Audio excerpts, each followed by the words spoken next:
What's up guys, today we're gonna go over the leg extension. So great movement here to really target the quads. So first thing, you really wanna make sure that your knee here is in line with the axis of the machine. So most machines do a really good job telling you that your knee should go right here.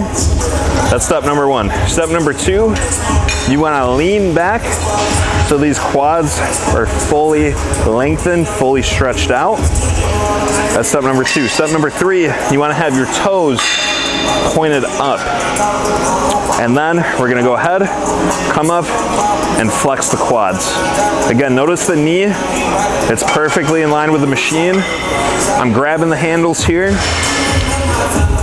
Toes are pointed up the whole time. And I'm really focusing on that mind-muscle connection, really focusing on squeezing my quads right up at the top, lowering it down about 2 seconds, and then coming straight back up.